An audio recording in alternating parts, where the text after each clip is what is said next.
विघ्नेश्वराय वरदाय सुरप्रियाय लंबोदराय सकलाय जगन्हिताय नागाननाय हृदयज्ञ विभूषिताय गौरीसुताय गणनाथ नमो नमस्ते। गणेश भगवान की सशंख चक्रम सकिरीट कुंडलम सपीतवस्त्रम सरसीरुक्षणम सारवक्षस्थलशोभितौस्तुभं नमामि विष्णुं शिरसा चतुर्भुजं लक्ष्मीनारायण भगवान की। दुर्गे स्मृता हरसि भीतिमशेष जन्तु स्वस्ति स्मृता मतिमतीव शुभां ददासि। दारिद्र्य दुःख भयहारिणिका त्वदन्य सर्वोपकार करणाय सदा प्रचित्ता। बोलो जगदम्बे माता की जय। यस्यांके च विभाति भूधर सुता देवापगामस्तके भाले बाल विधुर्गले जगनम यस्योरसी व्यालरा सोऽयं भूति विभूषण सुरवर सर्वाधिपः सर्वदा सर्वः सर्वगतः शिवः शशिनिभ श्रीशंकर पातु मां। बोलो शंकर भगवान की जय। अतुलितबलधामं हेमशैलावदेहं दनुजबलकृशानं ज्ञानिनाम् अग्रगण्यम् सकलगुणनिधानं वानराणामधीशं रघुपति प्रियभक्तं वातजातं नमामि। बोलो हनुमान जी महाराज की। वंशे विभूषित करार्णवनीरदाभा पीतांबरादरुणबिम्बफलाधरोष्ठा पूर्णेन्दु सुंदर मुखारविंद नेत्रा कृष्णात् परं किमपि तत्त्वमहं न जाने। बोलो कृष्णचंद्र भगवान की, राधा कृष्ण भगवान की, सूर्य नारायण भगवान की। नीलांबुज श्यामल कोमलांगं सीता समारोपितवाम भागं पाणौ महासायकुचारुचापं नमामि रामं रघुवंशनाथं। रामचंद्र भगवान की। नमोऽस्त्वनन्ताय सहस्रमूर्तये सहस्रपादाक्षि शिरोबाहवे सहस्रनामने पुरुषाय शाश्वते सहस्रकोटि युगधारिणे नमः। सच्चिदानंद भगवान की। नमोस्तुते व्यास विशाल बुद्धे पुल्लारविन्दाय तपत्र नेत्र येन त्वया भारत तैलपूर्ण प्रज्वालित ज्ञानमय प्रदीप।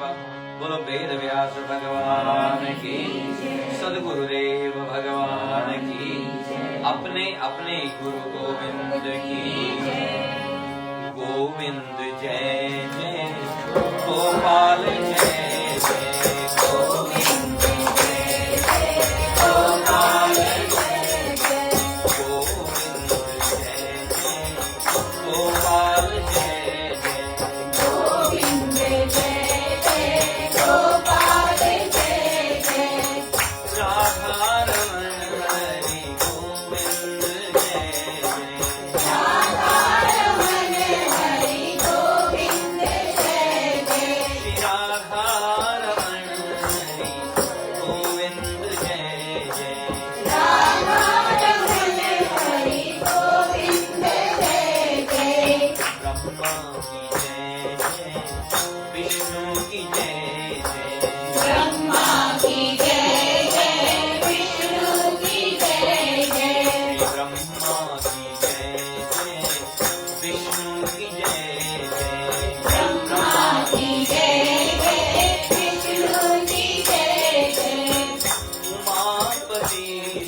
श्री ब्रह्म पुराण की इस दिव्य कथा में श्री शनि संकट मोचन मंदिर ऑक्सली पार्क सिडनी में आप सभी भक्तगणों का हमारे मुख्य यजमान पूज्य पंडित देवेंद्र शर्मा जी और उनके परिवार की तरफ से स्वागत है। ब्रह्म पुराण की दिव्य कथाएं और विशेष प्रसंगों को हम लोग यहाँ पर पढ़ रहे हैं और श्रवण कर रहे हैं। जो भक्त अपने घर में बैठे फेसबुक लाइव के माध्यम से भी जुड़े हैं, आपका भी स्वागत है। आप भी बने रहिए, सुनते रहिए और इन पुराणों की दिव्य कथाओं से कोई प्रेरणा यदि मिलती हो तो उसको ग्रहण करें और आत्मसात करके जीवन को दिव्यता की ओर ले जाने का प्रयास करेंगे। कल हम लोगों ने ब्रह्म पुराण के माध्यम से परोपकार और दया का क्या महत्व होता है उस पर चर्चा की थी और उसका महत्व और जिन महापुरुषों ने अपने जीवन में इन महान गुणों को दर्शाया और इनके लिए अपना जीवन समर्पित किया, उनकी चर्चा हम लोगों ने सुनी थी। ऋषि दधीची, महाराज शिवी जैसे इतिहास में प्रसिद्ध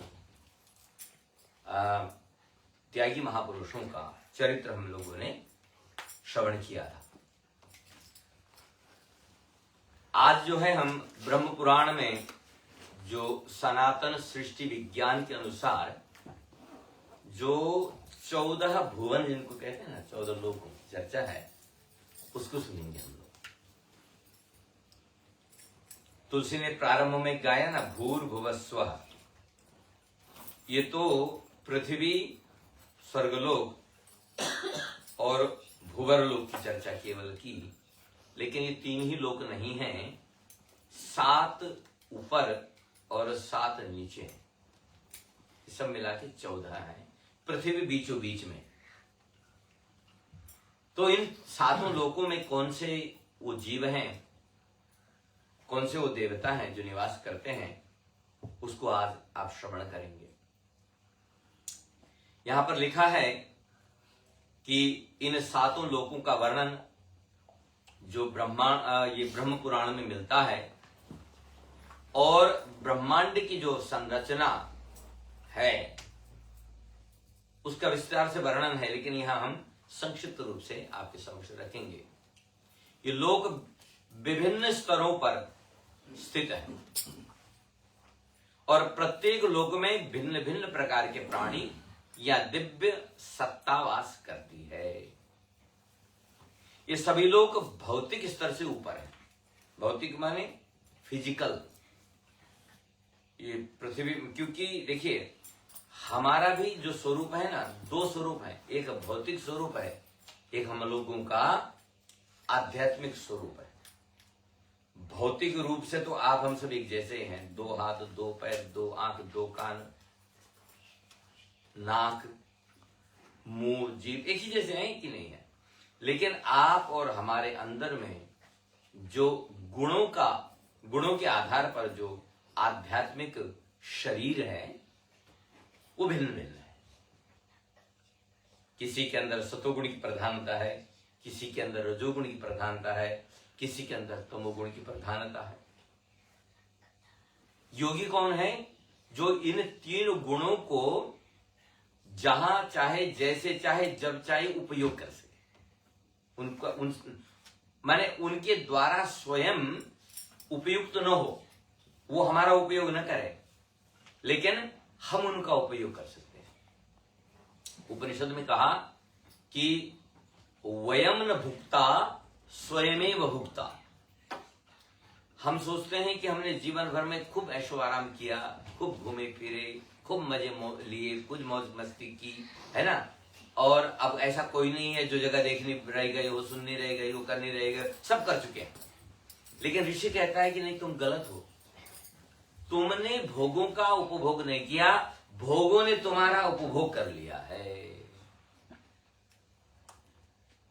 स्वयमेव भुक्ता, उन्होंने तुम्हारा उपयोग किया, उपभोग किया है। विषयों ने इंद्रियों के माध्यम से हमारा उपभोग किया है, न कि आपने इन विषयों का भोग किया है।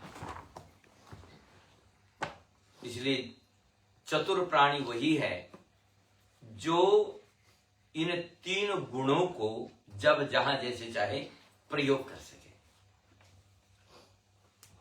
ये सभी लोग भौतिक स्तर से ऊपर हैं। ये पृथ्वी जो है ये भौतिक स्तर है, ये इनसे ऊपर है, सूक्ष्म है, ये दिव्य है और आध्यात्मिक रूप से अनुभव किए जाते हैं इन लोगों। जो पुराणों में इन लोगों की चर्चा आई तो कई बार प्रश्न होता है कि फिर ऋषियों को कैसे पता चला? ऋषियों ने इस शरीर से, इन चर्म चक्षुओं से नहीं देखा उनको, वो इस भौतिक शरीर से बाहर निकले और आध्यात्मिक स्तर पर उन्होंने इन लोगों का भ्रमण करके अनुभव किया और लिख दिया। तो ये सब जो है आध्यात्मिक रूप से अनुभव किए जाते हैं। तो ब्रह्म पुराण में यह भी बताया है कि इन लोगों तक पहुंचकर पुण्य ज्ञान, इन लोगों तक जो हम लोगों की पहुंच है, उसके लिए हमारे पास क्या होना चाहिए? पुण्य होना चाहिए, ज्ञान होना चाहिए, तपस्या होनी चाहिए, भक्ति होनी चाहिए, तभी पहुंच पाए। संसार के पदार्थों को खरीदने के लिए और उनका उपयोग उपभोग करने के लिए आपके पास पैसा हो तो चल जाएगा ना। पैसा हो तो 3 star 5 star 7 star hotel motel book कर सकते हो आप, नहीं, उसी तरह की सर्विस बुक कर सकते हो। इसी तरह से यदि जीवन में पुण्य है, ज्ञान है, तपस्या है तो और भक्ति है तो इन लोगों तक यात्रा करना संभव है। और इन लोगों की यात्रा की टिकट अभी बुक नहीं होती है, चांद तक भी नहीं जा पाते हम लोग। चांद तो यहीं बगल में ये देखा जाए। तो आज विज्ञान कहता है कि पृथ्वी और अन्य ग्रह ये लोग इस सब स्पेस में है। हमारे ग्रंथों में कहा है कि पृथ्वी शेष जीने धारण की है। शेष यानी खाली स्थान, शेष बच गया बोलते हैं ना, शेष माने खाली। शेष नाग कहते हैं हम, लेकिन शेष माने खाली। और वही तो स्पेस हुआ ना, स्पेस में कोई बिल्डिंग थोड़ी ना खाली है। तो शेष नाग के सिर पर पृथ्वी है, ऐसा हमारे ग्रंथों में लिखा है। तो 7 लोक नीचे हैं और 7 लोक पृथ्वी से ऊपर है, हम लोग बीचों बीच में। इसलिए कहा जाता है कि जो पृथ्वी में जो जीव आया है किसी वजह से आया है। ये जो है ना टर्निंग पॉइंट हुआ करता है। एक गलती की तो सीधा नीचे, और जरा सा सत्कर्म हो गया तो ऊपर से ऊपर चढ़ते जाएंगे। अब आप देखिएगा कि ये बच्चे भी गेम्स खेलते हैं, कभी देखता हूं मैं, जब गेम खेलते हैं तो एक गेम को जब पास करते हैं फिर दूसरे गेम में प्रवेश कर पाते हैं। जब तक तो वो जीतेंगे दूसरे में एंट्री नहीं होती इनकी, है ना। इसी तरह से जीव का भी है, जीवन का भी है। यदि जीवन मनुष्य जीवन को हमें यदि ठीक से जी लिया और जीत गए तो तब हमारी एंट्री वहां से प्रारंभ होती है। हार गए नीचे गिरा दिया, हार जाते। यही चीज है, ये बाजी है। इसलिए साधु संतों ने कहा कि अनमोल जीवन है। तुलसी गाती है ना कि ये जीवन है अनमोल रे, मिट्टी में मत ऐसे थोड़ी गाया जाता है। तो जो नीचे के लोग हैं वो कौन है? बोला तल, अतल, बितल, तलातल, रसातल, महितल और पाताल। पाताल सबसे नीचे है, ये पाताल से ऊपर ही है। और ऊपर के भूर भुवः स्वः महः जनः तपः सत्य। हम लोग संकल्प में रोज बोलते हैं, या ये जो है हमारी जो पूजा होती है, संध्या वंदन होता है, उसमें ये सातों आयु, सातों लोगों की चर्चा हमेशा होती है।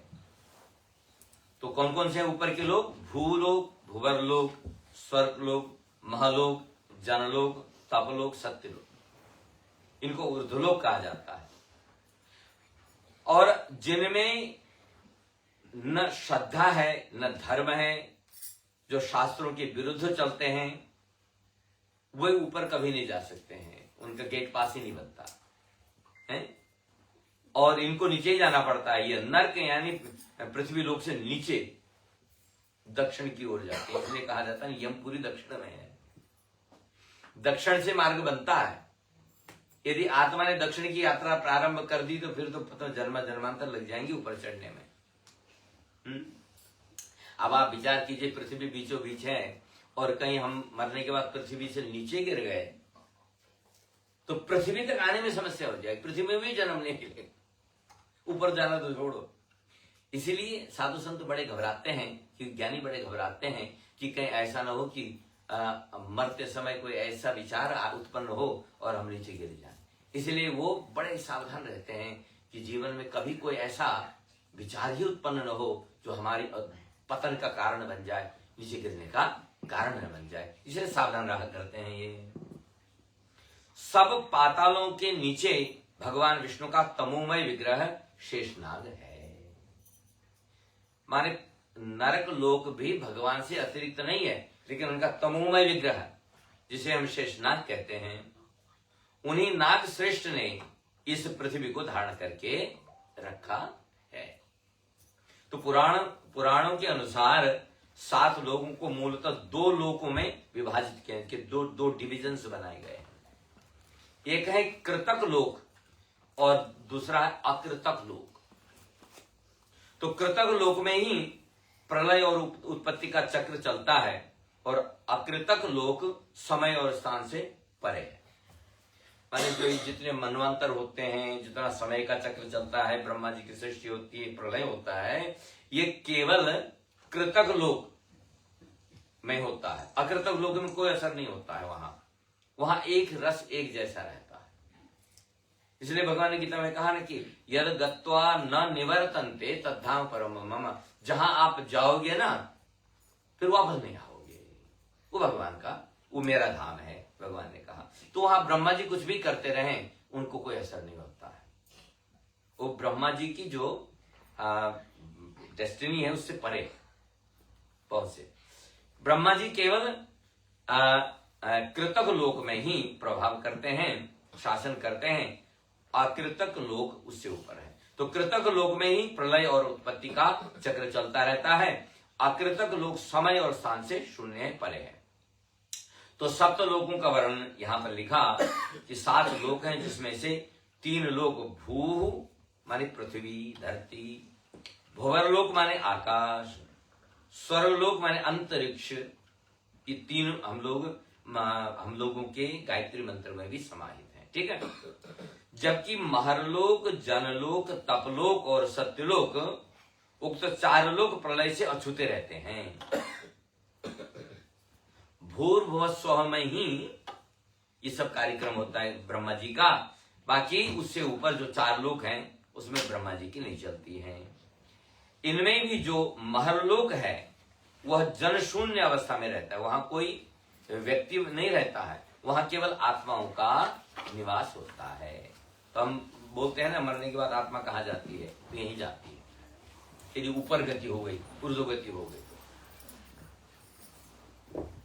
गीता में भगवान ने बड़ा क्लियर लिखा है, ऊर्ध्वम गच्छन्ति सत्वस्था मध्ये तिष्ठन्ति राजसा अधो गच्छन्ति तामसा।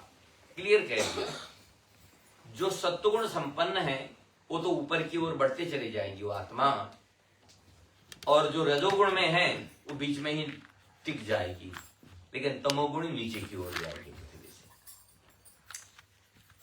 तो यहीं पर महाप्रलय के दौरान सृष्टि जो है भस्म के रूप में विद्यमान रहती है इस लोक में। यह लोक त्रैलोक्य और ब्रह्मलोक के बीच में स्थित है। ब्रह्मलोक और इन भूर्भुवस्व के बीच में ये लोक बताया गया है। तो सत्यलोक, इसको ब्रह्मलोक कहा जाता है। भगवान ब्रह्मा का निवास यहां से है। यह सत्य, ज्ञान और आनंद का क्षेत्र है। यहां सत्य, ज्ञान और आनंद का ही वास रहता है। मुक्ति यानी मोक्ष के बाद कुछ आत्मा ही यहां निवास करती है, और मुक्ति की चर्चा करेंगे। तो जिसको हम कहते हैं मुक्ति, तो आत्माएं यहां निवास करती हैं क्योंकि यहां सत्य है, ज्ञान है और आनंद है। तपलोक, ये वैरागी और तपस्वी जैसे प्रबुद्ध प्राणियों और ऋषियों द्वारा निवास किया जाता है। जो ज्ञानी है, जो तपस्वी है, जो वैरागी है, ऋषि मुनि है, जब ये शरीर छोड़ते हैं तो कहां जाते हैं? इनकी आत्मा यह तपलोक में जाते हैं। यहां तपस्या ही तपस्या है, वहां आप निरंतर तप करते रहते हैं। तो जनलोक, यहां पर सनत कुमार निवास करते हैं, ब्रह्मा जी के आदि मानस पुत्र, ये यहीं रहते हैं। 4 कुमारों जैसे महान ऋषियों और संतों का निवास स्थान जनलोक है। यहां पर आध्यात्मिक शिक्षा का क्षेत्र है। वहां डॉक्टर, इंजीनियर, लॉयर नहीं पढ़ाए जाते हैं। वहां आगे की यात्रा कैसे की जाए आत्मा की, उसको पढ़ाया जाता है। आध्यात्मिक शिक्षा बताए। भगवान ने गीता में कहा ना कि मैं विद्याओं में आध्यात्मिक विद्या हूं। विद्या, मेरा स्वरूप आध्यात्मिक विद्या है। उससे आगे है महरलोक, माने ये ऊपर सत्यलोक से नीचे आ रहे हैं हम लोग।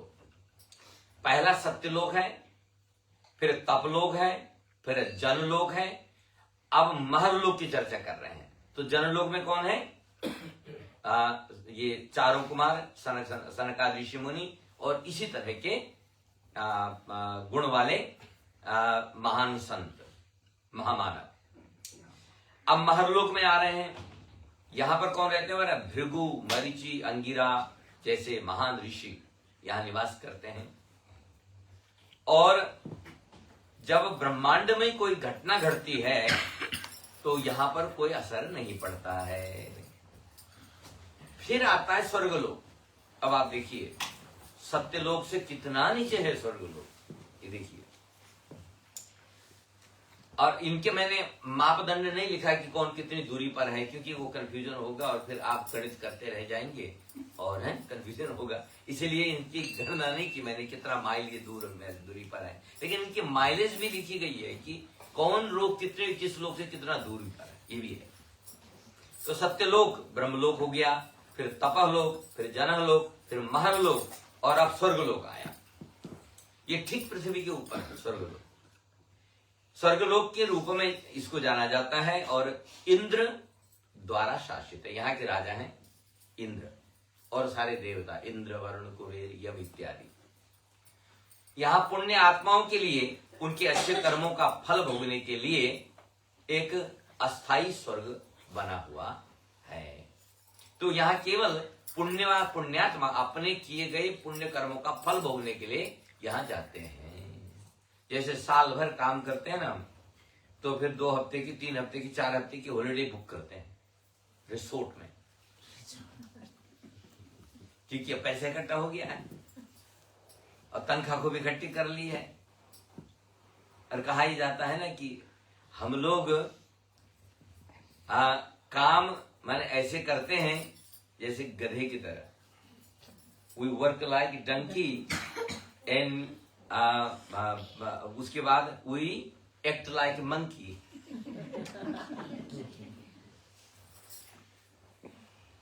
तो मानव नहीं है, मानव स्वभाव एक अलग ही तरह से जीतता है।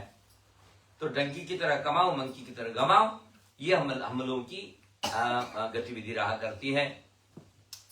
तो हमने जो पुण्य किए, पूजा पाठ जप तप ये सब जो किया यज्ञ, उससे सत्कर्म इकट्ठा हो गया। तो अब जो सत्कर्म किया उसको भोगना तो पड़ेगा है ना, भगवान कर दे थोड़ी किसी का रखता। उसके बाद इनको स्वर्गलोक में भेज दिया जाता है, जाओ मौज करो। और वहां आप पुण्य कर ही नहीं सकते, केवल खर्च करना है। अब आप रिसोर्ट में जाकर कहो कि अच्छा भाई हम किचन में हेल्प कर देते, बोलेंगे no no sir thank you very much, we will serve in the room. है अपने रिसोर्ट में रहो, वहीं सारी सर्विस होगी, काम की बात नहीं करना है। यहाँ केवल मौज करो बस। स्वर्ग में भी यही होता है, कोई काम नहीं है, केवल मौज करो। और क्षीणे पुण्य मृत्यु लोके विशंति, और जैसे ही पुण्य खत्म हुए तो वो टिकट काट देते हैं कि भैया वापस जाओ पृथ्वी में, फिर काम करो। तो ये पुण्य कमा करके स्वर्ग लोक तक की यात्रा हम करते हैं। ये एक अलग आध्यात्मिक विषय है कि जो हमारे साधु संतों ने विचार किया। ये मतलब कि जो उपनिषद हैं उनमें यही चर्चा है ना कि हम कौन सा ऐसा कर्म करें जिससे स्वर्ग तक ही टिके न रह जाए, हमको वैकुंठ लोक तक की यात्रा मिल जाए, वहां तक का टिकट मिल जाए। ये एक अलग प्रसंग है। तो इन लोगों को समझिए।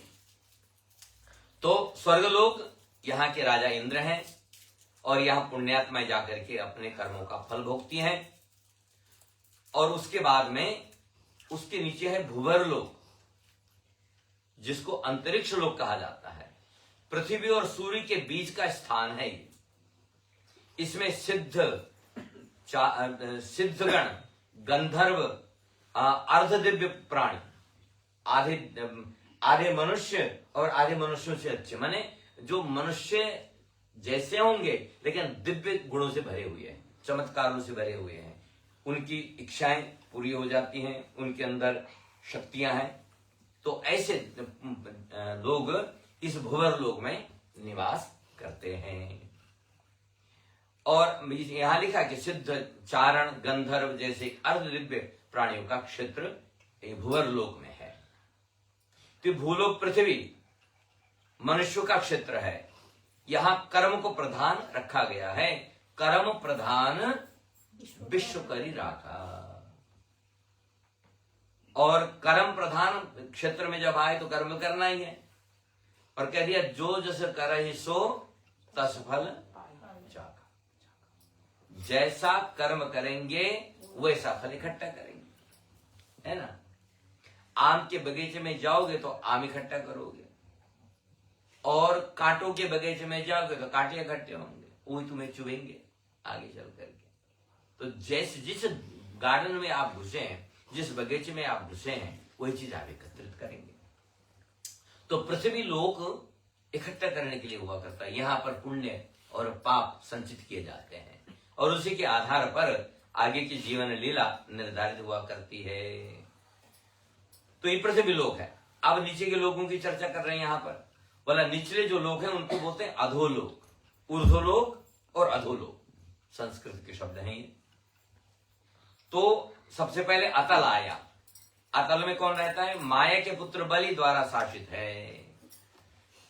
और यहां पर कामुक, सुख और भ्रम का क्षेत्र है। जो व्यक्ति कामुक हैं, जो सुख के अभिलाषी हैं और जो हमेशा नशे में रहते हैं, ऐसे प्राणी यहां निवास करते हैं। उसके बाद आता है बीतल। बीतल में कौन रहता है? बोला भूत, प्रेत, जादूगर, ये रहते हैं। और इस लोक के जो स्वामी हैं उनका नाम है हाटकेश्वर। तो हाटकेश्वर ये एक भगवान शंकर का भी नाम है, लेकिन ये हाटकेश्वर भगवान शंकर नहीं है। इसका शासन हाटकेश्वर नामक प्राणी द्वारा किया जाता है, जो हाटकेश्वर महादेव के समान नहीं है, लेकिन कभी कभी इसे शिव का भक्त मान सकते हैं आप। अब कुछ विवरणों में हाटकेश्वर को पितरलोक का राजा या शासक या गुप्त शक्तियों पर नियंत्रण रखने वाला एक शक्तिशाली योगी या सिद्ध इस रूप में भी देखा गया है। तो पितरलोक में रहस्यमय प्राणी निवास करते हैं, जादूगर सारे यहीं से आते हैं। फिर आता है सुतल लोक। तो सुतल लोक में कौन रहता है? बोला पुण्यशाली राजा बलि द्वारा शासित। वो पहले का जो बलि था ना, वो माया पुत्र है, लेकिन ये वो बलि है जिनको भगवान ने भेजा है वहां, जहां खुद भी भगवान जाकर के थोड़े दिन रह करके आए हैं। तो पुण्यशाली राजा बलि द्वारा शासित है, जिन्हें भगवान विष्णु ने यहां रहने का आशीर्वाद दिया था। ये स्वर्ग से भी अधिक वैभवशाली है। भगवान ने यहां भेज तो दिया सुतल लोक, यूं तो बोलते हैं पाताल, लेकिन पाताल क्षेत्र में है ये, लेकिन वास्तव में जो राजा बलि हैं वो सुतल लोक में है। और यहां पर जैसे स्वर्ग में संपदा है, उसी तरह की यहां पर भी दे रखी है भगवान ने। और फिर उसके बाद आता है तलातल। यहां कौन रहते हैं? बोला राक्षस वास्तुकार माया का निवास है। देवताओं के वास्तुकार की कल चर्चा आई थी ना, उसी तरह से राक्षसों के पास भी वास्तुकार है, इंजीनियर है। इनका नाम है माया। ये कहां रहते हैं? तलातल में। और ये भी भ्रम और जादू का स्थान है। उसके बाद आता है महातल। तो महातल में कौन रहता है? बोला सर्प प्राणी रहते हैं यहां। सर्प प्राणी का निवास होता है। यहां अंधकार और गोपनीयता के लिए जाना जाता है, माने यहां हमेशा अंधकार रहता है। मुख्य रूप से कई फन वाले सर्प प्राणी जैसे कुहाका, तक्षक और अन्य शक्तिशाली सर्प जातियां यहां रहती हैं। और ये सर्प भगवान विष्णु के वाहन गरुड़ से डरते हैं, इसलिए इनका निवास स्थान है महातल। उसके बाद आता है रसातल। शक्तिशाली दैत्यों और दानवों का घर है यहां। जो शक्तिशाली दानव है ना, उनको जब भगवान कहते हैं कि यहां से निकल जाओ, स्वर्ग इत्यादि से भगाया जाता है, तो कहा जाते हैं रसातल। तो रसातल में कौन रहते हैं? शक्तिशाली दैत्य। सबकी व्यवस्था भगवान ने बढ़िया कर रखी है, ठीक है। उसके बाद आता है पाताल। तो पाताल में कौन रहता है? बोला यह इसको नागलोक कहते हैं। अच्छा, ऊपर सर्प और नाग आया ना, ये दो अलग अलग जातियां हैं। नाग जाति अलग है, सर्प जाति अलग है। सर्पों का निवास स्थान कहां है? महातल। और नागों का पाताल। तो सबसे निचला क्षेत्र नागों का, नागमणियों, जो मणिधारी नाग हैं, उनका क्षेत्र है। वासुकी और अन्य जैसे वासुकी जैसे जो महानाग है ना, और ऐसे नाग राजाओं द्वारा यह शासित है। हालांकि यह पाताल से जुड़ा हुआ है और यह एक रत्नों महलों से भरा हुआ है, क्योंकि नागों के पास में तो मणियां है ना। यह यातना का स्थान नहीं है, जैसा कि नरक है। नरक नहीं है ये। यहां पर नाग रहते हैं और इनके पास खूब वैभव है, बल्कि वैभव और भौतिक आनंद का यह स्थान है। हालांकि अभी भी अज्ञान माने तमस से बधा हुआ है।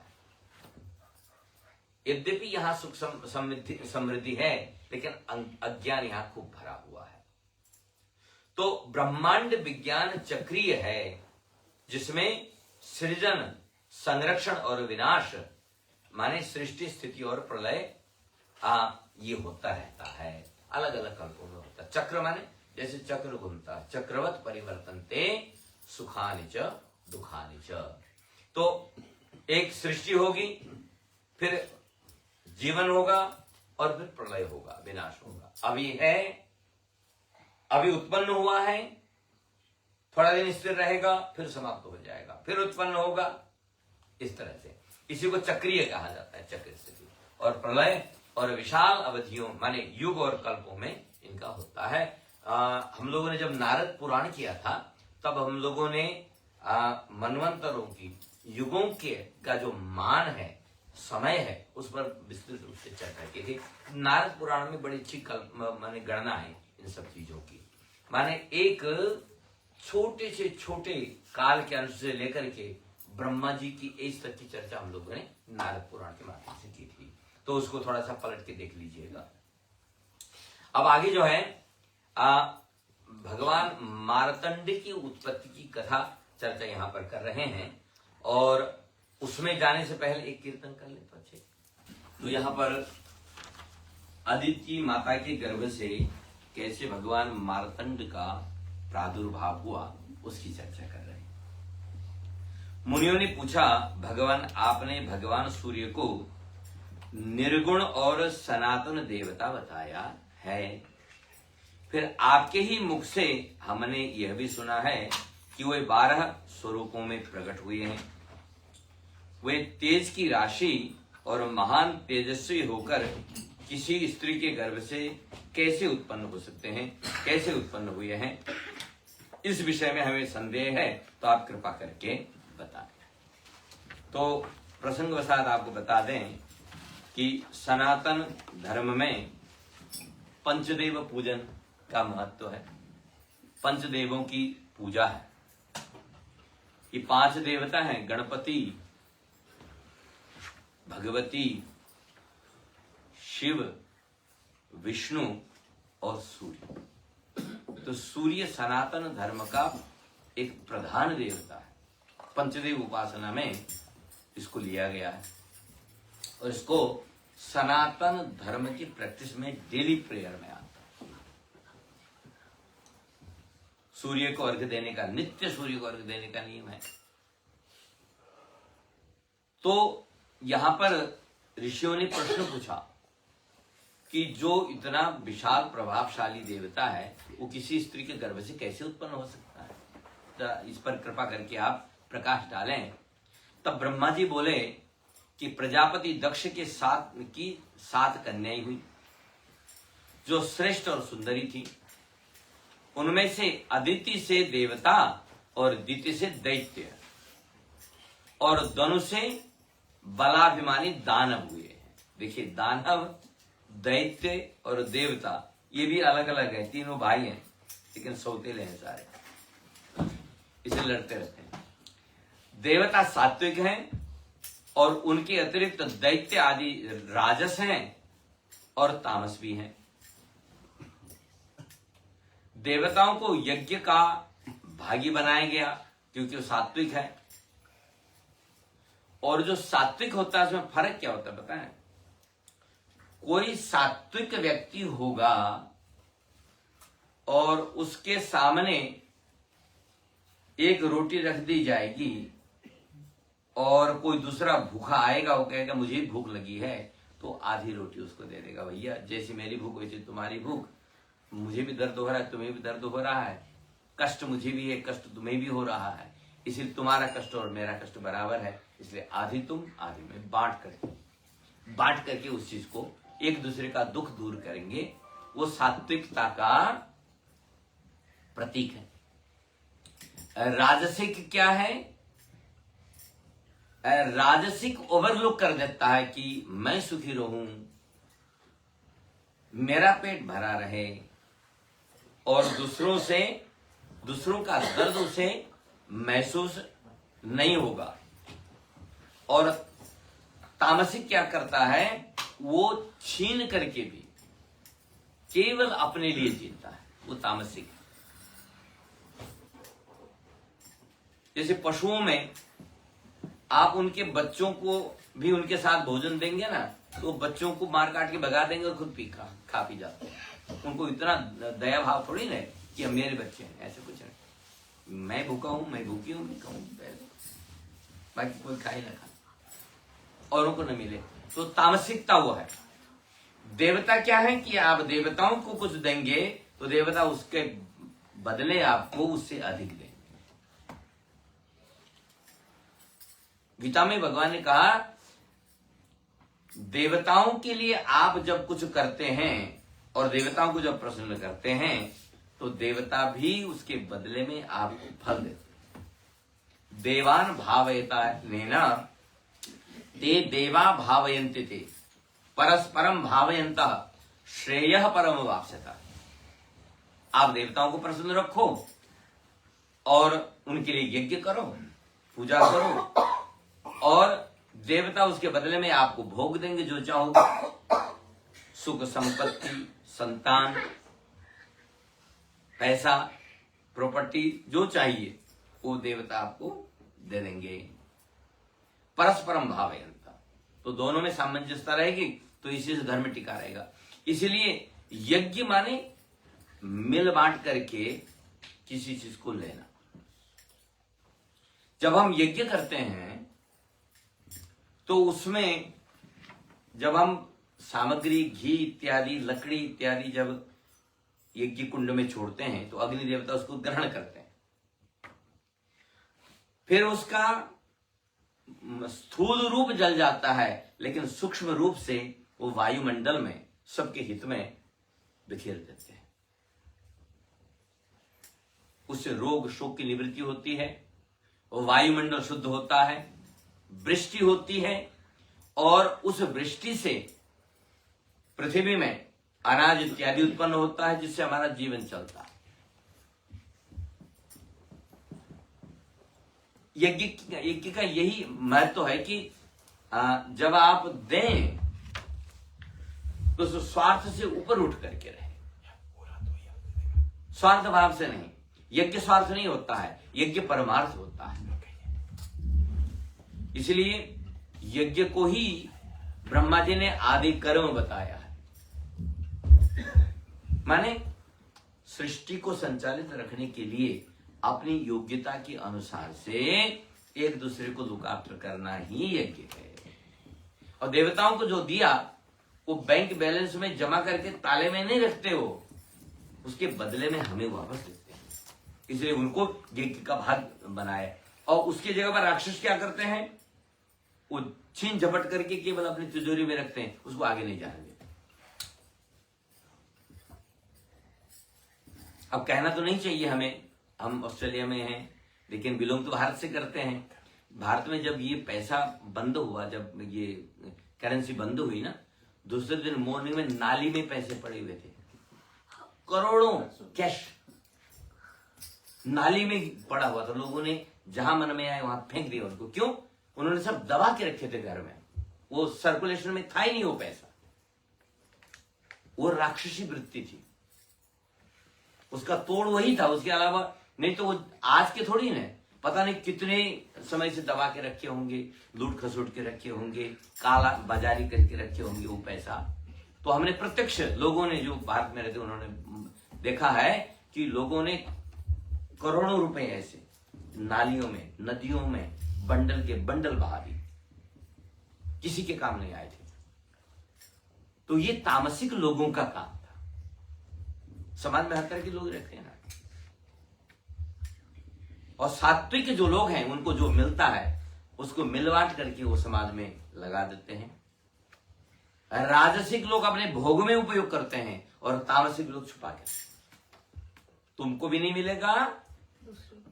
और इसीलिए गांधी जी ने एक नारा, गांधी जी ने दिया मेरे ख्याल से, मैं भूल गया, जियो और जीने दो, हैं?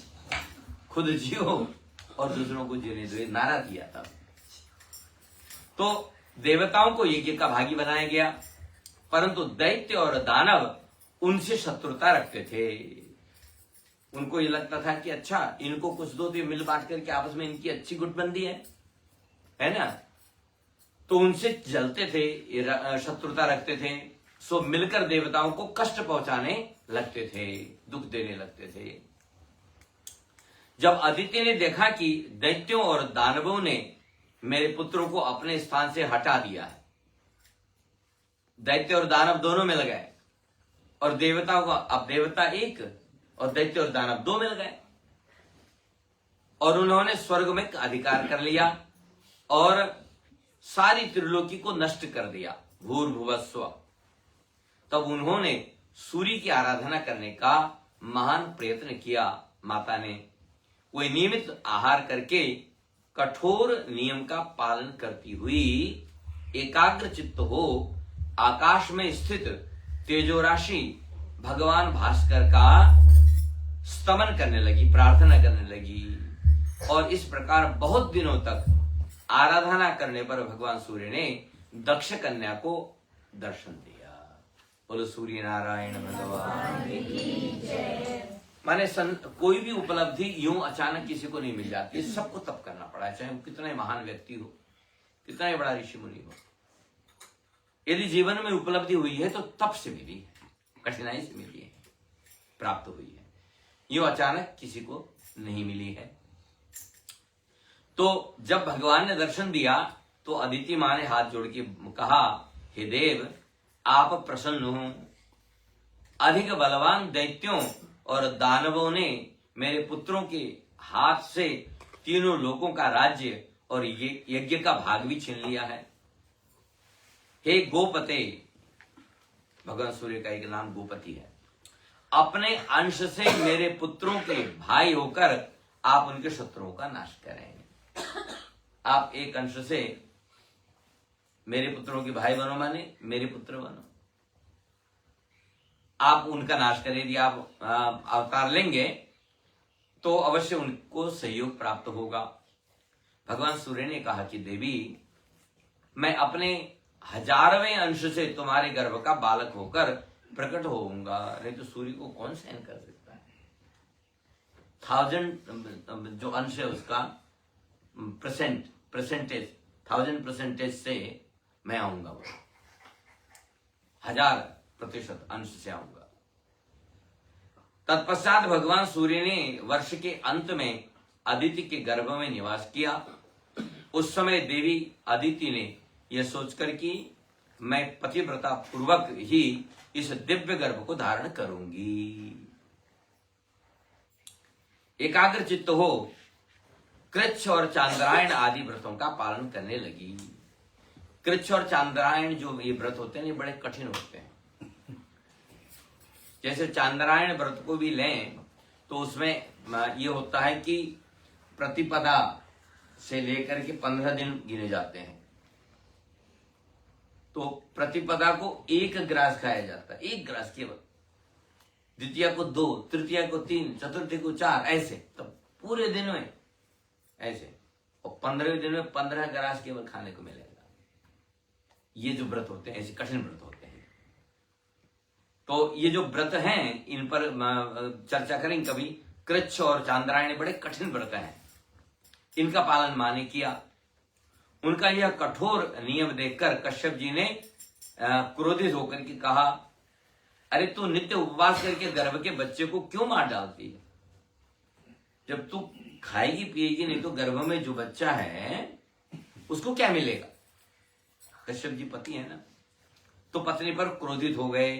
उन्होंने कहा कि ये जब कभी गर्भ में बालक हो तो तब ये व्रत वगैरह ज्यादा नहीं किए जाते हैं, तो डांट दिया। तब वे भी रुष्ट होकर बोले, वो भी नाराज हो गए। उन्होंने कहा क्या बातें करते हैं आप, देखिए यह रहा आपका गर्भ का बच्चा, उन्होंने पैदा कर दिया। मैंने इसे नहीं मारा है, ये अभी भी सकुशल है, यही अपने शत्रुओं को मारने वाला होगा, इसको कौन मार सकता है। यूं कहकर देव माता ने उस गर्भ को जनन कर दिया। वह उदयकालीन सूर्य के समान तेजस्वी अंडाकार अंडे के रूप में प्रतीत होता था। उसी समय अंतरिक्ष से कश्यप मुनि को संबोधित करके आकाशवाणी हुई, मुने तुमने अदिति से कहा कि त्वया मारितम अंडम, तूने गर्भ के बच्चे को मार डाला। संस्कृत में बोला ना मारितम अंडम, ऐसा आपने कहा और तुरंत ये बच्चा पैदा हो गया, इसलिए इसका नाम पड़ेगा मार्तंड, इसलिए सूर्य का नाम पड़ेगा मार्तंड संस्कृत में।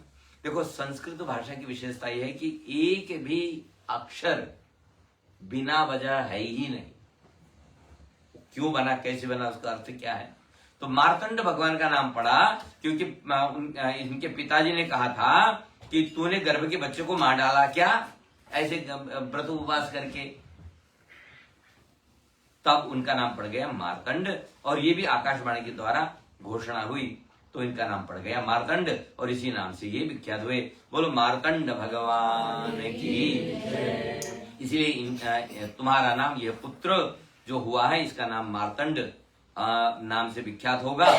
और यज्ञ भाग का अपहरण करने वाले अपने शत्रुभूत असुरों का संहार करेगा। जो भी यज्ञ का भाग अपहरण करेंगे जबरदस्ती, उनको नाश करेगा। तत्पश्चात देवताओं सहित इंद्र ने दैत्यों को युद्ध के लिए ललकारा। उस समय देवताओं और असुरों में बड़ा भयानक युद्ध हुआ। उस युद्ध में मार्तंड ने दैत्यों को की ओर देखा, अतः वे सभी महान असुर उनके तेज से जलकर भस्म हो गए। भगवान सूर्य के सामने कौन टिक सकता। तदनंतर देवताओं को पूर्ववत अपने अपने अधिकार और यज्ञ भाग प्राप्त हो गए। भगवान मार्तंड भी अपने अधिकार का पालन करने लगे। ऊपर और नीचे सब ओर किरणें फैलाने लगे भगवान, और वे आग में तपाए हुए गोले के सदृश दिखाई देते थे। उनका विग्रह अधिक स्पष्ट नहीं जान पड़ता था। तो जो आज सूर्य हमें मिला हुआ है उसका असली सोर्स तो कहीं और है, ठीक है। उसका 1000वां अंश ये आसमान में चमकता है जो पूरी पृथ्वी को तपाता है। जब भगवान ब्रह्मा जी को प्रलय करना होता है तो तब असली सूर्य उदित होता है। माने कहा ही जाता है कि 12 के 12 सूर्य होते हैं ना, एक महीने में एक ही सूर्य आते हैं हमारी सेवा के लिए, उनका रोस्टर बना हुआ है ना? हर महीने का अलग सूर्य है, अलग नाम है, अलग गुण है। तो वो जब वो आते हैं तो उजाला अंधेरा होता है, पृथ्वी में वनस्पति और जीवन मिलता है। लेकिन जब प्रलय करना होता है ब्रह्मा जी को तो 12 के 12 को इकट्ठे ही बोलते हैं जाओ, तभी पृथ्वी जल जाती है। तो प्रलय का जो प्रकरण होता है यह है कि सबसे पहले पृथ्वी जल में मिल जाती है, क्योंकि पूरा जल जाता है तो धूल बन जाता है। वो धूल जाके ये जो है जल में मिल जाता है, वो जल हवा में मिल जाता है, हवा आकाश में मिल जाती है, और आकाश जो अहम तत्व है ब्रह्म तत्व उसमें मिल जाता है, उसमें विलीन हो जाता है। तो शून्य में सब विलीन हो जाते हैं। और जब उत्पन्न होते तो इसी तरह से होते हैं। सबसे पहले अहम तत्व, फिर आसमान, उसके बाद में हवा, उसके बाद जल, उसके बाद पृथ्वी, ऐसे फिर दोबारा उत्पन्न होते हैं। इस तरह से ये जो हमारे आसमान में दिखाई देने वाले भगवान हैं उनका नाम है मार्तंड। बोलो मार्तंड भगवान की, सूर्य नारायण भगवान की। ब्रह्म पुराण में बहुत सारे तीर्थों का वर्णन है, बहुत सारे, और विस्तृत रूप से है कि फलाना तीर्थ क्यों है, कैसे है, क्यों उसका नाम ऐसा पड़ा, ये सारी चर्चाएं उसमें हैं। लेकिन संक्षिप्त रूप से मैं आपको जो ब्रह्म पुराण में वर्णित जो तीर्थ हैं उनकी केवल लिस्ट सूची पढ़ देता हूं, बाकी तो आप लोग जानकार हैं सारे। तो सबसे पहले उत्तर भारत के जो तीर्थ हैं उसमें से काशी, जिनको हम वाराणसी कहते हैं, ये भगवान शंकर की पावन नगरी है। फिर प्रयाग त्रिवेणी, जहां गंगा यमुना सरस्वती का संगम है, ये तीर्थराज कहलाता है। उसके बाद गया जी, जहां पितृतर्पण और मोक्ष हेतु भक्त लोग जाया करते हैं। और एक तीर्थ और इसमें आया कि कुशावती, ये त्रेता युग में प्रसिद्ध तीर्थ था। कुरुक्षेत्र, जहां भगवान ने गीता का ज्ञान सबको दिया था, कुरुक्षेत्र, और ये भी पवित्र भूमि है।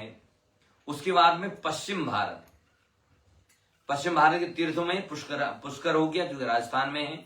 यहाँ ब्रह्मा जी का एकमात्र मंदिर है, और यहाँ पर ब्रह्म सरोवर है, यदि आप गए हो तो देखा होगा।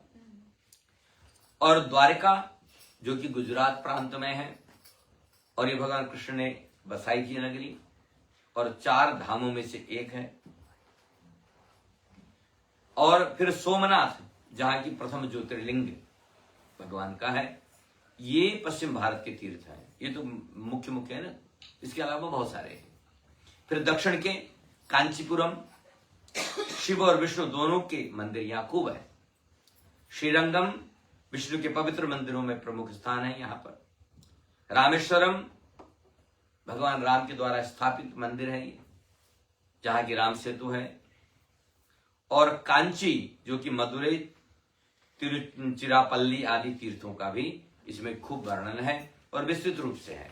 यहां तो मैं केवल लिस्ट पढ़ रहा हूं, लेकिन पुराण में आप पढ़ेंगे कि क्यों वो तीर्थ बना, किसने बनाया, ये नाम क्यों पड़ा। ऐसा पूर्वी भारत के जो तीर्थ यहाँ इसमें लिखे हैं वो गंगा सागर, जैसे पश्चिम बंगाल में आता है, यहाँ गंगा जी समुद्र में विलीन हो जाती है, गंगोत्री से निकलती है और बंगाल की खाड़ी या गंगा सागर में ये विलीन होती है। तो सारे तीर्थ बार बार, गंगा सागर एक बार, ऐसी कहावत है। तो आप तीर्थ बार बार जाएं, जो पुण्य मिलता है वो गंगा सागर एक विजिट में मिल जाता है, इसलिए गंगा सागर वहां भी बड़ी भीड़ होती है। और पूरी उड़ीसा भगवान जगन्नाथ का धाम, जो 4 धामों में ये भी एक है। अच्छा, 4 धाम जब हम कहते हैं तो पूरे भारत के 4 धाम अलग है और उत्तराखंड के 4 धाम अलग है, ठीक है। उत्तराखंड के 4 धाम बद्री, केदार, गंगोत्री, यमुनोत्री है और पूरे भारत के अलग हैं। तो ये 4 धाम, इसलिए यहाँ पर 4 धाम। उड़ीसा का जो भगवान जगन्नाथ का मंदिर है वो धामों में आता है, 4 धामों में आता है। और फिर मध्य भारत में उज्जैन में महाकालेश्वर, अभी तो बढ़िया बना दिया हमने सुना है, महाकाल कॉरिडोर बन गया है, बड़ा सुंदर, दर्शन कीजिए। और यहाँ कुंभ भी लगता है। और उसके बाद अवंतिका, ये भगवान शंकर का केंद्र है, भगवान शंकर की नगरी है, ये जो मध्य भारत में है। और सरोवर, नदियां और पर्वतों का भी खूब इसमें वर्णन है। माने ये पुराण जो है ना, एक हिस्ट्री है। कई बार लोग ये हिंदू मिथोलॉजी कहते हैं, वो रॉन्ग वर्ड है। ये मिथोलॉजी नहीं है, मिथ नहीं है, ये हिस्ट्री है, ये रियलिटी है। तो ये हिस्ट्री है, मिथ नहीं है ये। तो ये शब्द जो हम लोग mythology, according to Hindu mythology कहते हैं, दैट्स रॉन्ग वर्ड। कोशिश करें इसको यूज ना करें, अज्ञानी लोग तो करेंगे ही, है? नहीं, नहीं, नहीं, नहीं। तो सबको काम करना है, ठीक है, क्योंकि अब अज्ञान में जीने का समय नहीं है। देखिए पुराणों में कितना क्लियर लिखा हुआ है, और ये तो खाली लिस्ट है, उनमें जाएंगे तो आपको एक एक चीज बता दी जाएगी कि कब, कैसे, कहां, क्यों ये हुआ। तो इससे बढ़िया और हिस्ट्री हो ही क्या सकती है। और जो विधर्मी थे उन्होंने यही मिटाने की कोशिश की है, यही छीनने की कोशिश की है, जो कि पवित्र तीर्थों के नाम बदल दिए और उसको इतिहास से मिटाने की कोशिश की, इतिहास वहीं से शुरू करने का प्रयास किया। तो ये सब एक आक्रमण है संस्कृति, सभ्यता, धर्म पर, ताकि आगे लोग पढ़े ही नहीं। ये पुस्तकों को ये लोग क्यों चलाते? जब जो है नालंदा की यूनिवर्सिटी का जो पुस्तकालय जलाया इन लोगों ने, वो 3 महीने तक जलता रहा, चले कंटिन्यूअस 3 मंथ चलता। कितनी बुक होंगी बताइए। अब उस वक्त तो कोई कंप्यूटर में नहीं था कि उसमें सेव कर लो। बेचारे कुछ विद्वान थे जिन्होंने अपना पेट फाड़ करके उसके अंदर बुक सिल करके रखा, तब जाके बचे, नहीं तो सब खत्म। इसीलिए तो ये सब खत्म करने की बड़ी कोशिश की। तो इसको बचा के रखिए धरोहर को, ठीक है। तो ब्रह्म पुराण में कई पवित्र नदियों जैसे गंगा, यमुना, सरस्वती, गोदावरी, नर्मदा, कृष्णा और सरोवरों व पर्वतों जैसे मेरु, हिमालय, विंध्याचल, इन सब का महत्व और इनका विस्तृत वर्णन आपको पढ़ने को मिलेगा। और तीर्थों की यात्रा करने से पापों का क्षय होता है, मोक्ष की प्राप्ति होती है तथा पूर्वजों को तृप्ति मिलती है। जब हम लोग ये जनेऊ धारण करते हैं, ये सभी करते थे केवल, अच्छा ये वर्णाश्रम व्यवस्था बनाई गई थी ना, सबको जनेऊ धारण दिया जाता था पहले। शूद्र उसको कहा जाता था कि जो डिसेबल्ड व्यक्ति है, जो फिजिकली और मेंटली चैलेंज लोग होते थे वो शूद्र कैटेगरी में आते थे, और उनको क्योंकि वो कुछ करने की स्थिति में नहीं है, इसलिए सारे समाज को कहा जाता है कि इनको लुक आफ्टर करो, इनका देखभाल करो। ठीक है, ये व्यवस्था थी, वैदिक व्यवस्था ये है। और उनको केवल मंत्र और ये जनेऊ नहीं दिया जाता था क्योंकि वो लुक आफ्टर नहीं कर पाएंगे, वो नियमों का पालन नहीं कर पाएंगे, समझ ही नहीं पाएंगे। बाकी सबका जनेऊ होता था पहले, और आगे चल करके लोगों ने ऐसा डरा दिया लोगों को कि वह बड़े नियम है, बड़े कानून है, सख्त कानून है, पालन नहीं कर पाओगे, इसलिए जनेऊ संस्कार ही मत करो। तो आजकल कोई करता है, पर ऐसा नहीं है। तो जब जनेऊ धारण किया जाता था उस वक्त बच्चे को समझाया जाता था कि तुम्हारे 3 कर्तव्य हैं। पहला कर्तव्य माता पिता के प्रति, दूसरा कर्तव्य ऋषियों के प्रति, तीसरा देवताओं के प्रति। माता पिता तुमको इस दुनिया में लेकर के आए, ऋषि मुनियों ने तुमको मार्गदर्शन किया, और देवताओं ने जीवन दिया। इसलिए ये 3 जो है मुख्य है, इनका ध्यान रखना है तुम्हें। इसी के आधार पर जीवन, इसे 3 धागे दिए जाते हैं। जनेऊ में 3 धागे होते हैं, 9 तंतु होते हैं, और उन तंतुओं में 9 प्रकार के देवताओं का आवाहन करके उसको दिया जाता है, ये तुम्हारी रक्षा करेगा, प्रोटेक्शन करेगा। तो मिटाने का काम तो लोगों ने किया है ना इसको आगे चल करके। और बदनाम किसी चीज को करो तो बड़ी जल्दी फैलता है, नाम करने में बड़ा टाइम लगता है। किसी को आप बदनाम करना चाहो तो ओवरनाइट कर सकते हो, और सब लोग समझ में, हाँ हम तो जानते थे पहले ऐसा होगा ऐसा, क्योंकि गलत चीज को बड़ी जल्दी पकड़ता है। ये ह्यूमन नेचर है, और अच्छी चीज को परीक्षा करेगा। बट यू सेइंग, आपने कहा लेकिन मुझे सोचना होगा, विचार करना होगा, परीक्षण करना होगा। अच्छी चीज को नहीं, बुरी चीज को बड़ी जल्दी पकड़ता है, ये ह्यूमन नेचर है।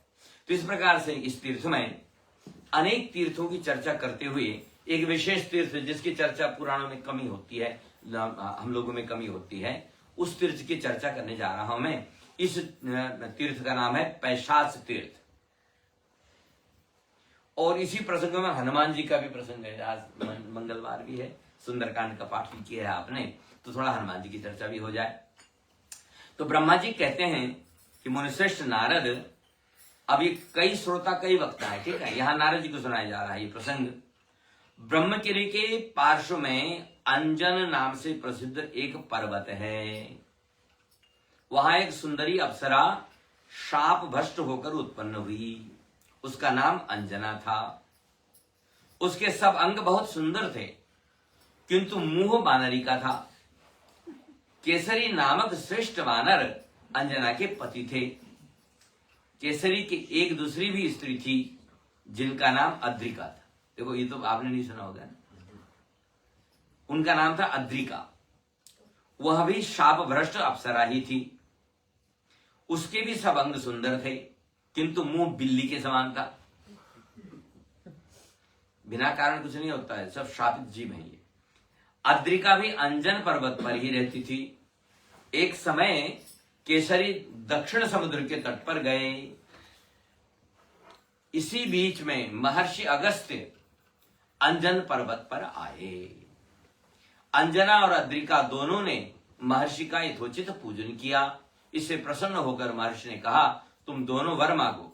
वे बोली, मुनिवर, हमें ऐसा पुत्र दीजिए जो बलवान, श्रेष्ठ और सबका उपकार करने वाला हो। तो ऋषि ने सेवा से प्रसन्न होकर तथास्तु कहकर मुनिश्रेष्ठ अगस्त्य दक्षिण दिशा की ओर चले गए। तो कुछ काल के बाद अंजना ने वायु के अंश से हनुमान जी को जन्म दिया, और अद्रिका के गर्भ से निरिति के अंश से पिशाचों का राजा अद्रि उत्पन्न हुआ। पिशाचों का राजा अद्रि था। उसके बाद उन दोनों स्त्रियों ने उक्त देवताओं से कहा, हमें मुनि के वरदान से पुत्र प्राप्त हुए, किंतु इंद्र के शाप से हमारा मुख कुरूप होने के कारण सारा शरीर ही विकृत हो गया।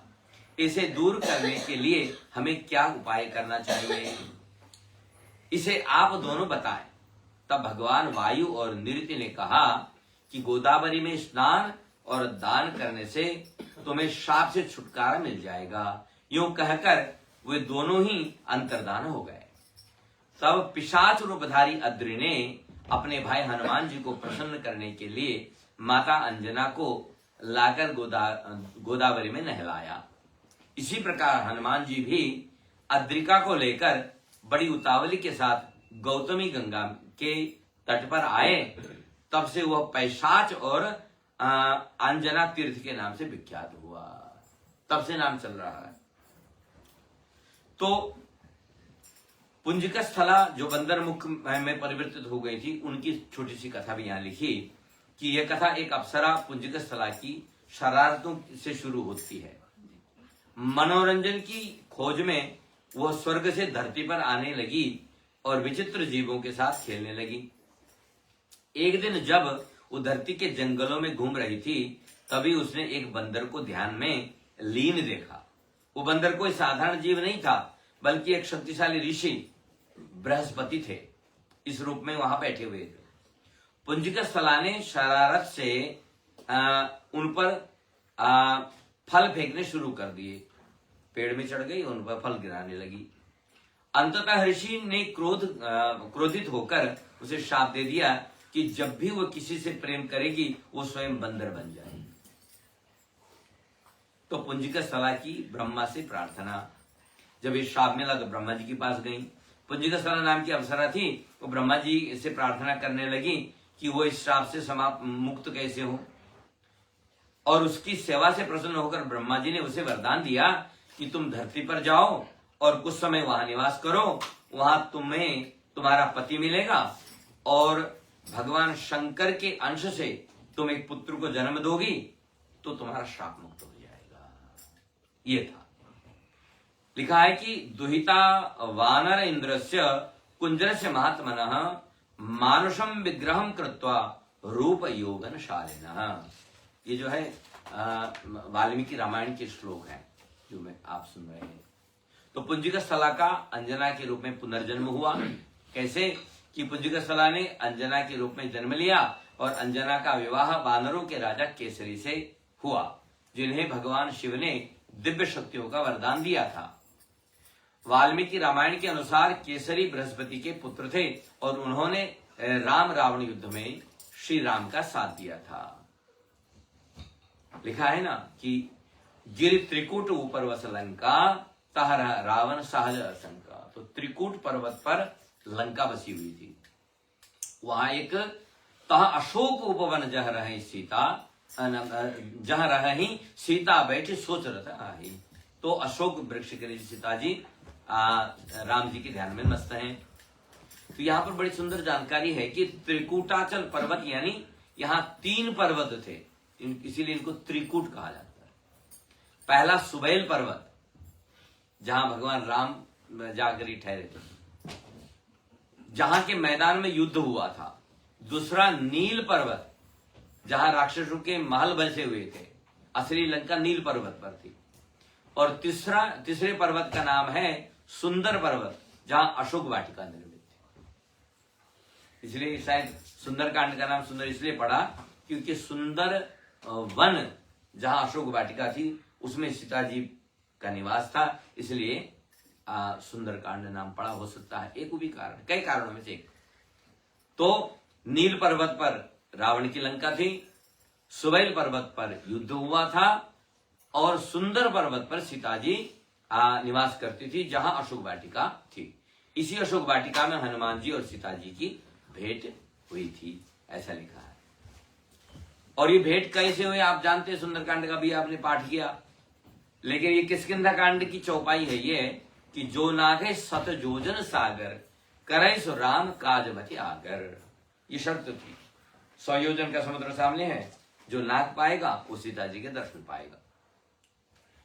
तो निज निज बल सब काहू भाषा पार जाय कर संशय रखा। सब लोगों ने अपना अपना बल तोला, लेकिन सब लोगों ने कहा पता नहीं 10 योजन 20 योजन 50 योजन है 80 योजन, लेकिन सबको संदेह था। तब जो है हनुमान जी का जो बल जो वो भूल गए थे श्राप के कारण, जब हनुमान जी उत्पन्न हुए तो उन्होंने आपको इतने शक्तिशाली उत्पन्न हुए कि बालपन में ही सूर्य को पकड़ लिया था, खा जाना चाहते थे, इतना शक्तिशाली। तो अब इनकी शक्ति को कंट्रोल किया ऋषियों ने, तो भूल गए वो अपने आप को साधारण समझते। नहीं तो आप विचार कीजिए, जब सुग्रीव भागा भागा दुनिया में फिर रहा था और हनुमान जी उसके साथ, तो बाली को इतनी शक्ति हनुमान जी में थी, ऐसे तो हजारों बालियों को मार सकते थे, लेकिन बाली को कुछ नहीं किया उन्होंने। सुग्रीव के साथ भागते रहे, ये भी जहां सुग्रीव नहीं भी वहां जाते रहे। आज जो है जामवंत जी ने उनको याद दिलाया कि भाई आप कोई साधारण नहीं है। जो हम लोग गाते हैं उसको गाएंगे भी आज। हनुमान जी की जो स्तुति ये जो है हनुमान चालीसा हम लोग हमेशा गाते हैं। किष्किंधा कांड में रामचरितमानस में लिखा कि कहे ऋषिपति सुन हनुमाना, का चुप साधे रहे हो बलवाना। अरे आप तो बलवान हैं, क्या चुपचाप ऐसे बैठे हो जैसे कि बलहीन हो। पवन तनय बल पवन समान, बुद्धि विवेक विज्ञान निधाना। ये सब किसने बताया? जामवंत जी। तो गुरु जब तक हमारी शक्ति का परिचय हमसे न कराए तब तक हमें अपनी शक्ति का आभास नहीं होता है। वाल्मीकि रामायण में किस प्रकार से लिखा है इसको सुनिए। अनेक शतसाहस्रीं विषण्णां हरिवाहिनीं जाम्बवान समुदीक्ष एवं हनुमंतम अथ ब्रवीत। ये वाल्मीकि रामायण में लिखा। हनुमान जी से जामवंत जी कहते हैं, वीर बानर लोकस्य सर्वशास्त्र विशारदम। अरे वीर, आप तो ज्ञानी नाम अग्रगण्यम हैं और तुष्णिम एकांतम आश्रित्य, चुपचाप एकांत में क्या ऐसे दुबक करके बैठे हुए हो। हनुमान हरिराजस्य सुग्रीवस्य समोहि असि। हनुमान, यदि यूं देखा जाए तो सुग्रीव से भी बढ़कर के तुम्हारा बल है, और राम लक्ष्मण यो च अपि तेजसा बलेन च। तुलना की जाए तो राम और लक्ष्मण के बराबर तेज है आपका। अरिष्टनेमि ही पुत्रो वैनितेयो महाबल। अरिष्टनेमि पुत्र जो वैनितेय गरुड़ हैं, वो जो है इस समुद्र में ये उड़ते रहते हैं, और आपके अंदर तो गरुड़ से भी बढ़कर के बल है। अरिष्टनेमि पुत्रो वैनितेयो महाबल गरुत्मानि विख्यात उत्तम सर्वपक्षिणाम बहुशो ही मया दृष्ट। वो कहते हैं मैंने कितने बार देखा इस सागर को आर पार करते हुए। बहुशो ही मया दृष्ट सागरे स महाबलम भुजगान उद्धरण पक्षी महावेगो महायशः। इस समुद्र में स्थित जो सर्प है ना, उनको पकड़ पकड़ के खाते हुए और समुद्र पार करते देखा मैंने, और आपके अंदर तो उनसे भी अधिक बल है। पक्षयो यद बलस्तस्य यावद भुज बलम तव विक्रमः च विवेक न ते तेन अपहीयते। बलम बुद्धि च तेजः च सत्वम च हरिसत्तम। आपके अंदर बल है, तेज है, सत्व है। विशिष्टम सर्वभूतेषु, आप कोई साधारण जीव नहीं है, आप विशेष हैं। और अप्सरसाम श्रेष्ठ विख्यातम पुंजिका सलाम। आप पुंजिका नाम की जो अप्सरा है उनके पुत्र हैं आप। वो तो दिव्य दिव्य दिव्य स्त्री है, वो कोई साधारण से थोड़ी ना है, वो तो अप्सरा है।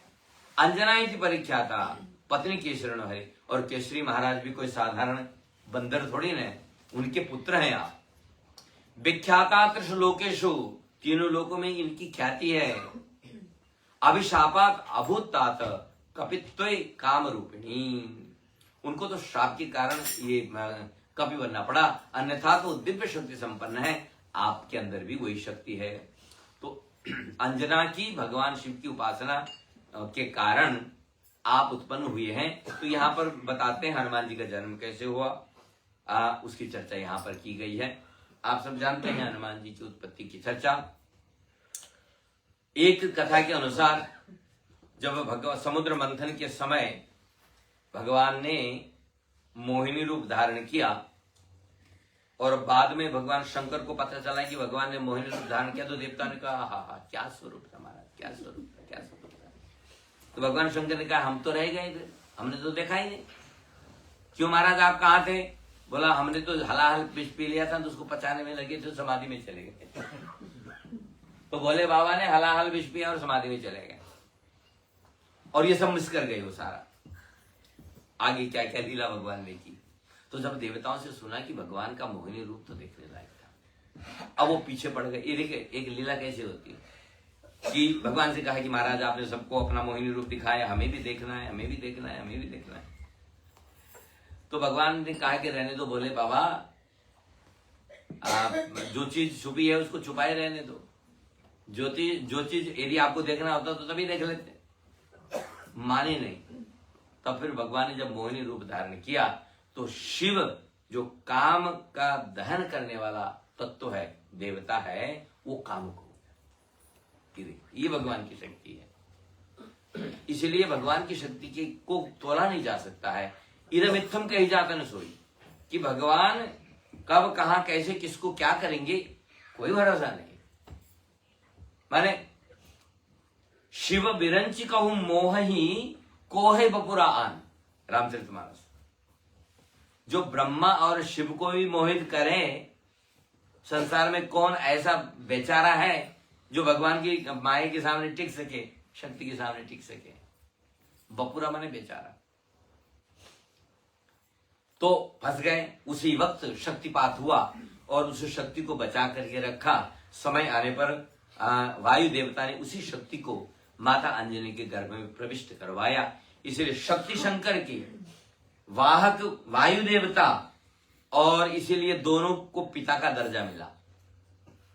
शंकर सुवन केशरी नंदन, तेज प्रताप महाजगवंदन, वायुपुत्रो महाबला। तो कई लोगों के संघर्ष के बाद, कई लोगों के प्रयास के बाद हनुमान जी की उत्पत्ति संभव हुई थी, वे साधारण नहीं था। तो वही बताते हैं। और एक तो प्रसंग ये, और दूसरा अयोध्या के राजा दशरथ ने पुत्र प्राप्ति हेतु कामिष्टि यज्ञ किया। अग्निदेव ने उन्हें एक दिव्य पायस माने खीर, अमृत का रस भरा स्वर्णमय पात्र दिया। दशरथ ने वह रस पायसम अपनी तीनों रानियों माने कौशल्या, कैकेयी और सुमित्रा में बांट दिया। भगवान की कृपा से उन्हें 4 दिव्य पुत्र प्राप्त हुए, राम कौशल्या से, भरत कैकेयी से, लक्ष्मण और शत्रुघ्न सुमित्रा से। तो भगवान शिव की योजना से एक चील ने वह अमृत पात्र कौशल्या के हाथ से छीन लिया। उड़ते समय चील ने वह पात्र जंगल में गिरा दिया, जहां अंजना तपस्या कर रही थी। और वायुदेव ने उस पात्र को अंजना की फैली हुई हथेलियों में पहुंचा दिया। पायस का सेवन करने पर उसने वो पायस माने खीर खा ली और इससे हनुमान जी का जन्म हुआ। ऐसा भी प्रसंग यहाँ लिखा है। इस प्रकार भगवान शिव ने वानर रूप में अवतार लिया और अंजना तथा केसरी के पुत्र के रूप में हनुमान का जन्म हुआ। और वायुदेव के आशीर्वाद से जन्म लेने के कारण हनुमान को पवन पुत्र भी कहा गया। बोलो पवन पुत्र हनुमान की जय। जब वो पैदा हुए थे उनका नाम था आंजनेय। आंजनेय उनका नाम था। उन्हें पवन पुत्र वायु देवता का पुत्र बाद में कहा गया। केसरी नंदन ऐसा भी कहा गया। शंकर सुवन केसरी नंदन, तेज प्रताप महाजगवंदन, राम दूत अतुल्य वरधामा, अंजनी पुत्र बोलो पवन सुत हनुमान की जय। तो ये सब विशेषण हनुमान से जुड़े हैं। तो वाल्मीकि रामायण में लिखा है कि समुत्थितम ततः सूर्यम बालो दृष्टवा महाबले। कैसे हनुमान जी ने सूर्य महाराज को पकड़ा, फलम चैत जिघ्रचक्षु, फल समझ करके पकड़ा। शतानि त्रीणि गत्वा अथ योजनात् महाकपे। अब ये सूर्य और पृथ्वी की जो दूरी हनुमान चालीसा में लिखी है ना, वाल्मीकि रामायण में भी लिखी है। शतानि त्रीणि गत्वा अथ योजना नाम महाकपे तेजसा तस्य निर्धूतो न विषादम ततो गतः त्वाम अपि उपगतम तूर्णम अंतरिक्षम महाकपे क्षिप्तम इंद्रेण ते वज्रम कोपात आविष्टेन तेजसा। हनुमान जी जब सूर्य को निकल रहे थे तो राहु ने शिकायत की कि खाने का अधिकार तो मुझे था, ये तो कोई दूसरे को आपने ये अधिकार दे दिया, क्योंकि राजा तो इंद्र है ना, वही तो बताएं किसको क्या करना है। हुआ ऐसा कि जब जो है समुद्र मंथन चल रहा था और सूर्य और चंद्रमा ने डोब कर दिया, भगवान से बता दिया कि ये तो राक्षस है, तब तक अमृत पी गया था वो, भगवान ने गर्दन काटी तो एक राहु बन गया, एक केतु बन गया। तो जब राजा इंद्र के पास जाकर के उसने शिकायत की कि इन्होंने मेरे साथ अन्याय किया है तो मैं क्या करूं, तो इंद्र ने कह दिया कि वो तो पॉलिटिकल वो है ना, उन्होंने कहा ठीक है, जब जब ग्रहण का समय आएगा तो इनको खा लेना, तभी ग्रहण लगता है, ऐसी धार्मिक मान्यता है। तो उस वक्त राहु केतु उनको ग्रहण करते माने पकड़ते हैं। तो इधर जो है ग्रहण का वक्त था और राहु और केतु आ रहे थे सूर्य को खाने के लिए, और उन्होंने देखा कि कोई और ही पकड़ के बैठा हुआ है। तब वो गए सूर्य के भगवान के पास, उन्होंने कहा कि हमारा काम कोई किसी को आपने कैसे दे दिया। इन्होंने कहा मैंने तो किसी को नहीं दिया। बोला चल के देख लो। तो हनुमान जी को देखा कि बस वो मुंह में डालने ही वाले हैं, बल्कि डाल ही चुके हैं और संसार में अंधकार फैल गया है।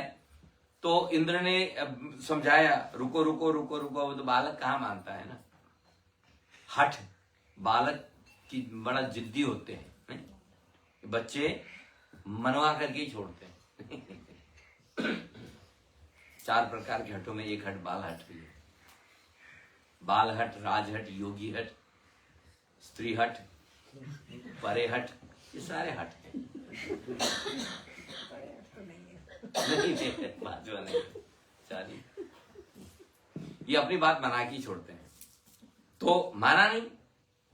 अब इंद्र के बाद दूसरा कोई चारा नहीं था, उन्होंने वज्र का प्रहार कर दिया। तो हनुमान जी की ठोड़ी, इसको ठोड़ी को यहां पर ठोड़ी पर लगा, तो जब चोट लगी तो सूर्य मुंह से निकल गए और वो बेहोश हो गए, क्योंकि वज्र कोई साधारण अस्त्र तो नहीं था। तो जब बेहोश होके पृथ्वी पर गिरने लगे तो वायु देवता ने पकड़ लिया और हड़ताल कर दी। बोला कि यदि मेरा पुत्र जीवित नहीं तो कोई जीवित नहीं रहेगा। देवताओं ने बड़ी कोशिश की, विनती की कि महाराज ऐसा मत करो, ऐसा मत करो, ऐसा मत करो। फिर तो वरदानों की छड़ी लग गई। हनुमान जी को नाम भी दे दिया, हनु इसको बोला जाता है। बोला आज से इसका नाम ही, ये टेढ़ा हो गया ना, बोला हाँ आज से इनका नाम इसी नाम से होगा, हनु, हनुमान, हनु वाला, मान माने वाला, हनुमान नाम दे दिया। सारे देवताओं ने अपने वरदानों की झड़ी लगा दी, तब जाकर के हनुमान इतने बलशाली हुए थे। तो वही यहां पर लिख रहे हैं आपके वाल्मीकि रामायण में। तो हनुमान जी का प्रसंग आया तो ये श्लोक सुनने लायक थे, इसलिए मैंने आपके लिए यहां पढ़ दिया। तो वज्रस्य निपातेन बिरजम त्वं समीक्ष च सहस्र नेत्र प्रीत आत्मा ददौ ते वरम उत्तमम स्वच्छंदतः च मरणम तव स्यात् इति वै प्रभो सत्वम केसरिणः पुत्रः क्षेत्रजो भीम विक्रमः। जो कुछ हम पढ़ने वाले हैं और जो कुछ हम हनुमान चालीसा सुंदरकांड में पढ़ते हैं वो वाल्मीकि रामायण है। हमारे पंडित जी बड़े दयालु हैं, इनका हृदय बड़ा पवित्र है कि इन्होंने कहा कि देखिए ऐसा है कि रामचरितमानस सब पढ़ लेते हैं, है ना, और पुराणों की कथाएं भी सब सुन लेते हैं, लेकिन संस्कृत का जो मूल है वो कभी सुनने को मिलता नहीं, कोई सुनाता भी नहीं, कोई सुनता मैंने किसी को। तो आप कोशिश कीजिए कि संस्कृत के माध्यम से थोड़ा सा, ये श्लोक वाल्मीकि रामायण के हैं, ये मंत्र है, तो इनके आग्रह पर आपको सुना रहा हूं कि हनुमान जी का चरित्र संस्कृत में कैसे लिखा हुआ है। तो इसीलिए, और इनको लगता है कि जो कुछ हम जानते हैं वो आपको भी मिले, है ना, ये बांटने का इनका भाव होता है। इसीलिए मैं इन मंत्रों को आपके समक्ष उच्चारण कर रहा हूं। मारुतस्य औरसः पुत्र तेजसा च अपि तत्सम त्वं हि वायु सुतो वत्स प्लवने च अपि तत्समः। ऐसा ही वाल्मीकि रामायण में हनुमान जी के चरित्र को लेकर के लिखा है। तो आइए हम सब मिल करके अब हनुमान अष्टक का पाठ करेंगे। बाल समय रवि भक्षली, ठीक है, इसका पाठ करेंगे और इसमें हनुमान जी का पूरा चरित्र आ जाता है। और जब हनुमान जी का चरित्र देखो, ब्रह्म पुराण में भी हनुमान जी का चरित्र है, अब आदि पुराण है, तो हनुमान जी कितने पुराने हैं देखिए, और अभी भी हैं, मस्त हैं, आसपास हैं कहीं।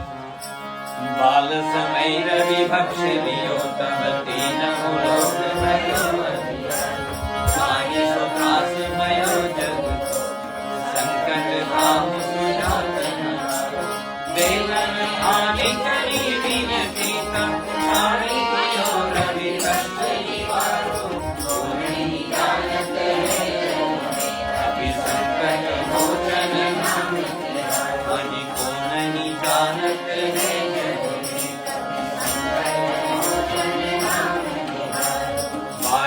त्रास कपीस बसे जात महाप्रभु पंथ सोकी महामुनि साप दियो चाहिए कौन विचार विचार कैच रूप निभाय महाप्रभु सो तुम दास के सो कलिवारो सो नहीं जानत है संकट मोचन नाम अंगद के संग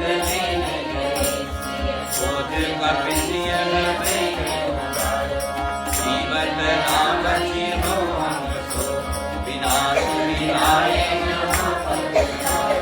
तेरी तटे तट सिंधु समय आए सिया सुधि प्राण उबारो वो नहीं जानत है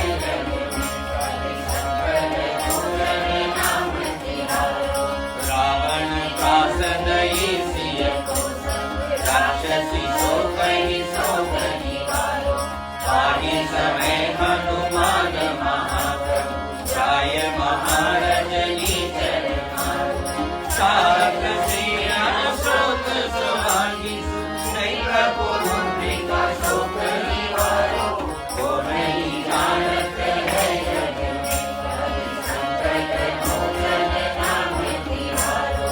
आने लगो गुर लक्ष्मण प्राण तजे सुत रावण ले गृह वैन्य सुसेन समेत तवै गिरि द्रोण सवीर आरी संजीवनी हाथ गई लक्ष्मण के तुम प्राण उबारो को नहीं जानत है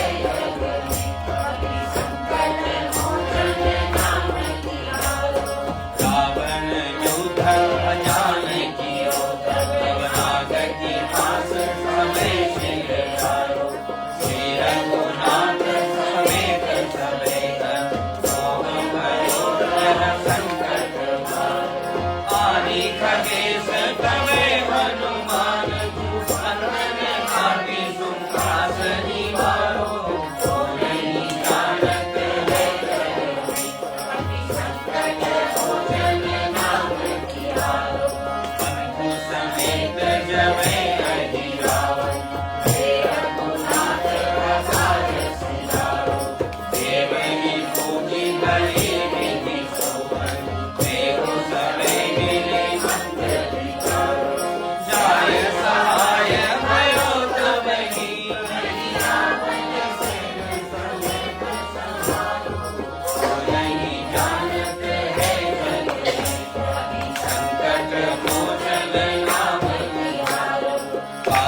सकल गुण निधानम वानराणाम मनीषम रघुपति प्रिय भक्तम वातजातम गोस्पदे कृतवारेशम मसकीकृत रक्षसम् रामायण महामाला रत्नं वन्दे आञ्जनानन्दनं वीरं जानकी शोकनाशनं कपीशमक्षहंकारं वन्दे लङ्कावयम् कुलङ्कसिन्धो सलिलं सलीलं यः शोकवह्निं जनकात्मजायाम् आदायते नैव ददाह लङ्कां नमामि तं प्राञ्जलिराञ्जनेयम् मनोजवं मारुततुल्यवेगं जितेन्द्रियं बुद्धिमतां वरिष्ठम् वातात्मजं वानरयूथमुख्यं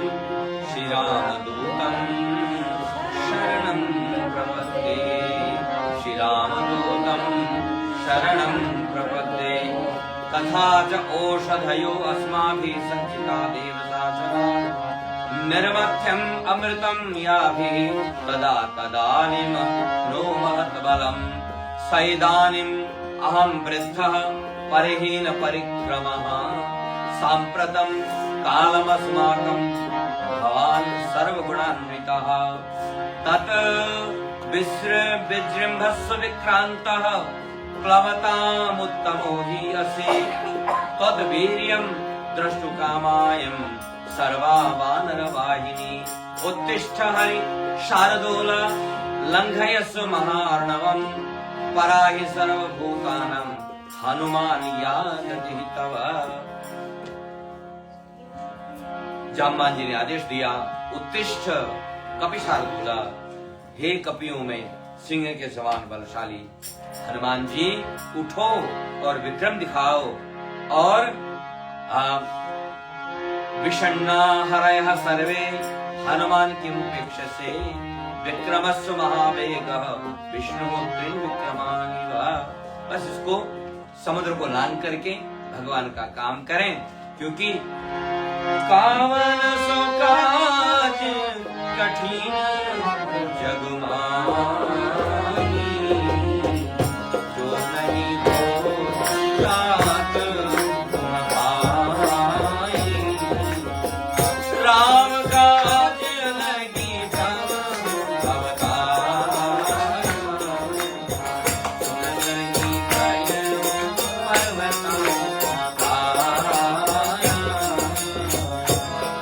जो रामचरितमानस में पंक्ति तुलसी ने लिखी वही आदि कवि वाल्मीकि ने रामायण में लिखी।